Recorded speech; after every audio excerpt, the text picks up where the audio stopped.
so hello everyone. The topic of my discussion is looking at why the pharmaceutical industry embraced repurposing for developing treatments for COVID-19.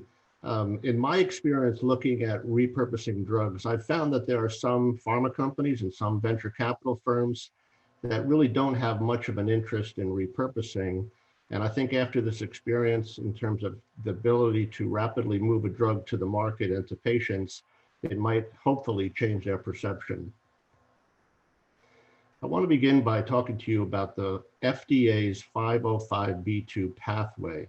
And this is a way that you can rapidly get a drug to the market by repurposing it. The foundation of the pathway is that it will allow registration of a drug for at least one of the studies relied upon for approval that was not conducted by the applicant. And the applicants can also rely on published literature and FDA findings in order to provide safety data on the approved product and supplement the data that they have.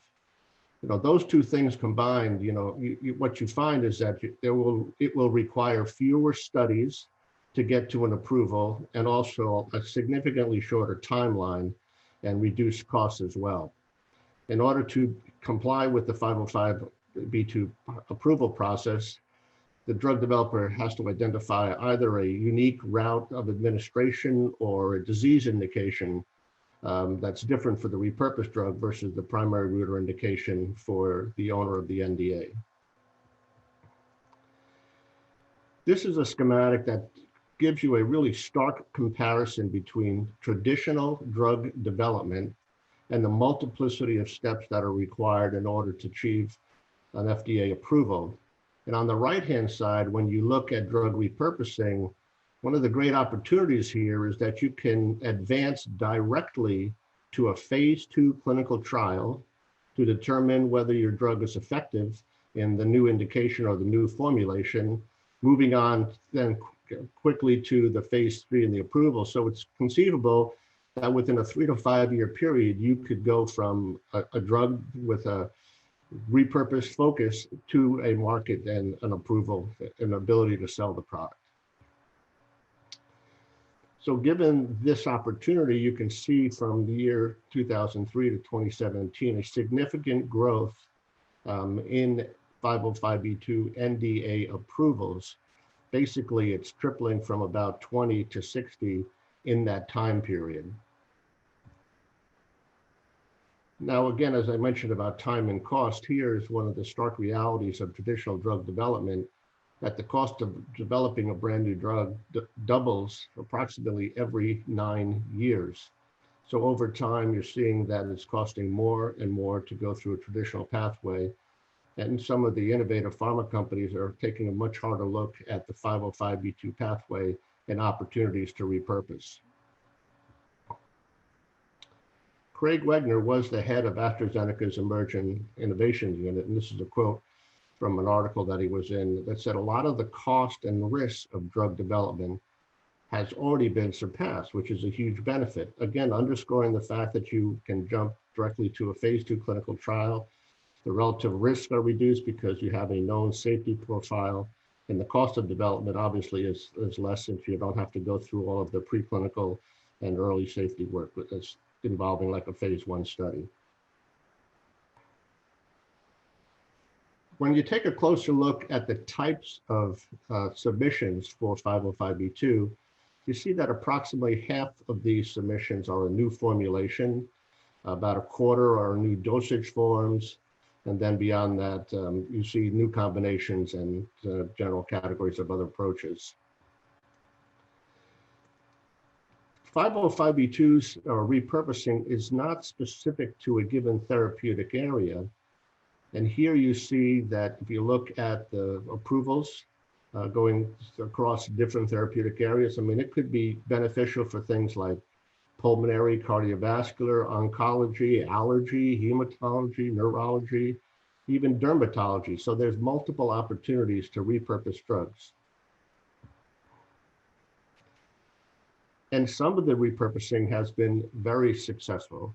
And in this article, the authors were saying that repurposing has the same potential to achieve blockbuster status as the de novo derived drug. And the one example that I've highlighted here with the red arrow and the circles is looking at one of the more famous repurposed drugs, which was Viagra. Originally, that was indicated for angina, and they found that it was effective for erectile dysfunction. Pfizer also used the drug and focused on looking at pulmonary arterial hypertension, and that particular repurposing or additional indication generated annual sales of $500 million. I'd like to share with you 3 examples of some successful launches of products. I want to start with Revicti, which is a phenylbutyrate product that was approved in 2013 for urea cycle disorders. And the approach that was taken here was they were changing the formulation in order to offer greater dosing convenience over the reference drug, which is bufenil. That drug was able to secure over $800 million in sales from 2013 to 2018. Another example is Vasopressin Injection. And this was the first vasopressin injection on the market for the reference Vasopressin.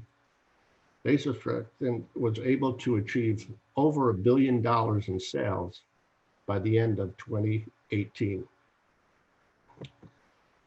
And the third example is Bendecta, and this is a drug that was approved with orphan designation for chronic lymphomic leukemia and non-Hodgkin's lymphoma. And this one also, again, offered modified dosing forms that provided greater dosing convenience than its reference drug. And this was a very successful repurpose as well.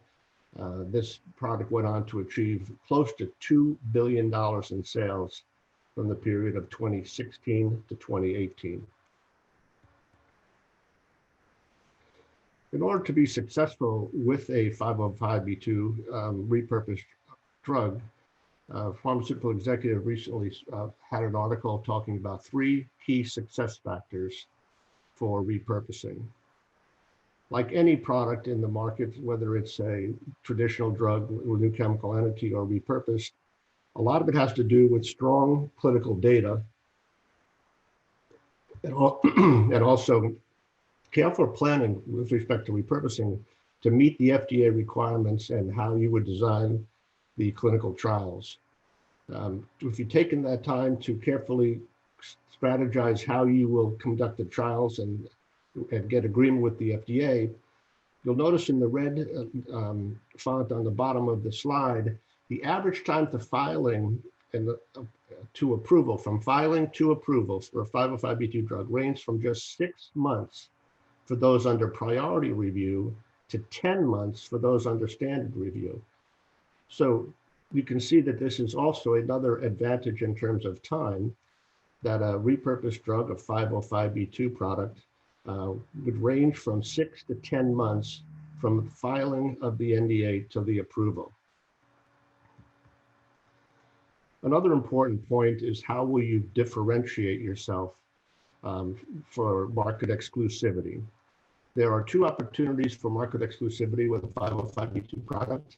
The standard exclusivity is 3 years for a new formulation or indication, and up to 7 years for an orphan drug designation.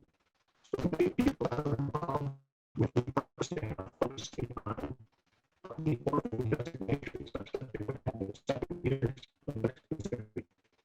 The other approach for exclusivity is patent protection. And so many people also have filed these patents.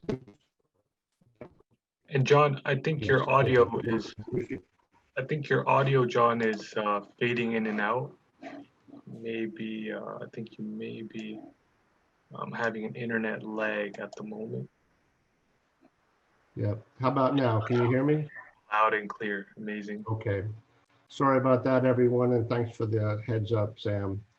Just to restate here that if you're looking at repurposing, you have an option of getting 3 years of exclusivity for a new formulation or indication, or up to 7 years for orphan drug designation. The other ways to protect your exclusivity is to consider method of use patents to protect your product on the market. And the third factor here is looking at putting together a marketing plan for communicating the differentiation. What's important is that because the drug is already known to the medical community, it typically requires significantly less sales and detailing efforts than what you would normally do for a new chemical entity.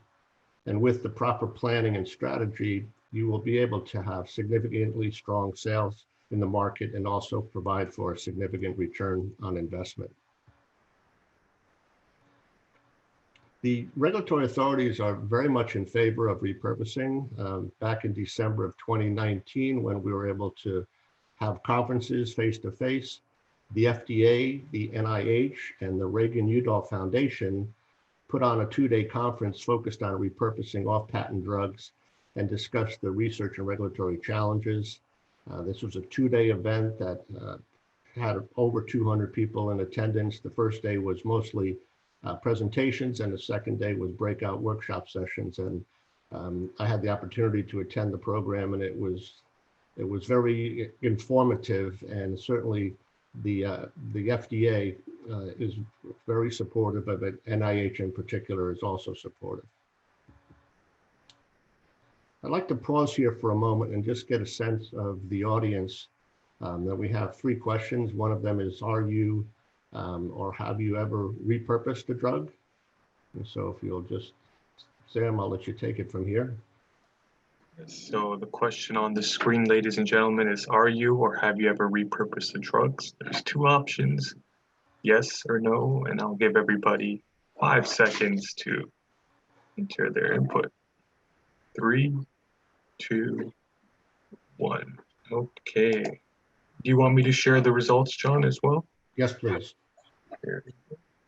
So it looks like, John, we have a clear winner. Most have not. Okay. And the next question, please, Sam. And for those that checked off yes to the previous question, check all that apply if you repurpose a drug. Was it to save time, to reduce risk, or to reduce costs?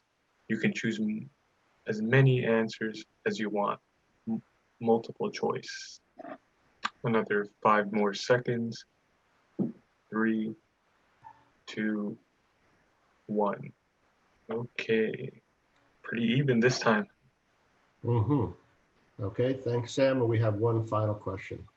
And for those that hit no in the first question, why? Check all that apply. Was it concerns with IP, concerns with generic substitution, or concern was with physician acceptance? And you can select as many options as you wish. And once again, I'll give everybody another 10 or so seconds. 5, 3, 1. Okay. Well, it looks like, John, a lot of people did have concerns with IP. Right.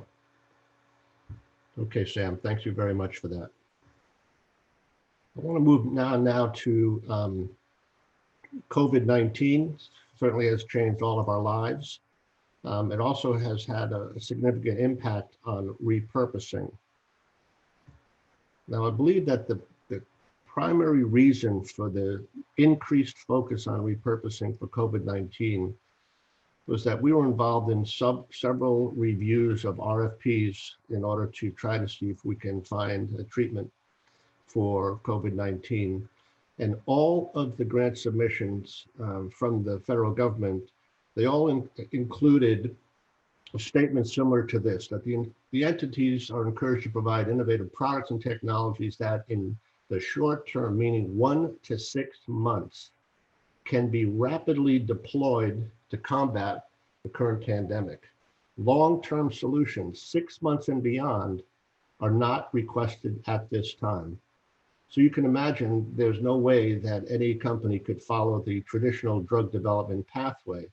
The only way that something could be brought forward quickly would to be using some technology to look at repurposing what's already currently available on the market. This schematic is showing you how the virus enters the cell and goes through a process of replication. And several different drugs have been identified to target different points of replication of the virus. Yeah, and John, And John, it looks like it's fading in and out. How about now? Is it better? Oh yeah, now awesome, amazing, crystal clear. Okay. My apologies to everyone. Again, I'm sorry, I'm not sure what the problem is. Anyway, so early on, there was a lot of interest in hydroxychloroquine. The FDA granted the emergency use authorization and then removed it as more data became available. However, when people start to repurpose, they're looking at all different venues, and here's a potential opportunity for hydroxychloroquine as an adjunctive for treatment of type 2 diabetes. Another product that was looked at was Choletra, which was a combination of lopinavir and ritonavir.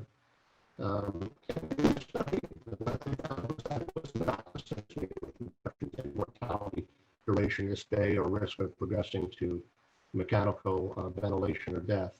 So this sadly was tried but did not work.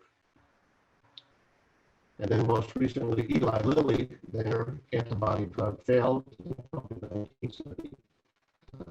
And basically, it doesn't seem to be offering any help.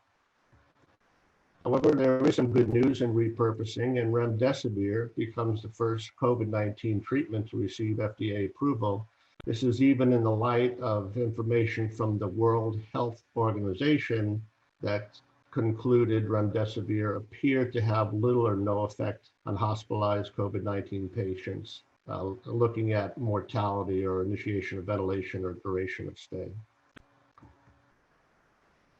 However, I think it's important to note that there's been a robust effort by lots of pharma companies, academic institutions, small companies trying to look at ways to develop drugs, repurposing drugs for COVID-19. And I am encouraged that a lot of people have taken a new and open-eyed look at the opportunity to repurpose. Prior to COVID-19, this research organization stated that the repurposing market had reached 24 billion in 2015, and they projected that it would reach 31 billion by the end of 2020. Again, this is before COVID-19, so perhaps that number will be even larger. If you're interested in repurposing or learning more about it, I would encourage you to take a look at these two groups. On the left-hand side, there's the 505(b)(2) platform, a nonprofit organization that's trying to help support people that are looking at this opportunity to repurpose. On the right-hand side, there is a LinkedIn group called Drug Repurposing Collaborative Network. This is a group of professionals that are interested in sharing information about repurposing, and I would encourage you to take a close look at both of those. So in conclusion, just want to say that repurposing is a significant opportunity to reduce risk, cost, and time, and ultimately bring products and therapies to patients in the marketplace to help them live better and longer lives. Thank you, Sam, for your help, and apologize for the interruptions with the internet. And I'll take any questions at this time. Thank you, John, for your presentation. And there is a question for you from Marcy, Head of Biology from Enclair Therapies. She's asking, is there a specific therapeutic area that repurposing has been more successful? I don't think necessarily by therapeutic area, but most of the attention that I've observed is looking at orphan diseases. So there's something like 7,000 different orphan diseases around the world, and maybe only treatments for 500 of them. So there's been a lot of attention and interest in looking at repurposing for orphan diseases. And then behind that, I would say that there's looking at oncology, mostly because we've only been moderately successful in treating patients with cancer. Wonderful. If there's any other questions for John, you can let us know. He's always available by email, or you could always email me or my team, and we can always connect you to John if you have any questions regarding repurposing or his group, Revitale Pharmaceuticals. He is based by Niagara Falls, Buffalo, USA as well. So once again, thank you, John, for your presentation. Thank you, Sam and Margaret.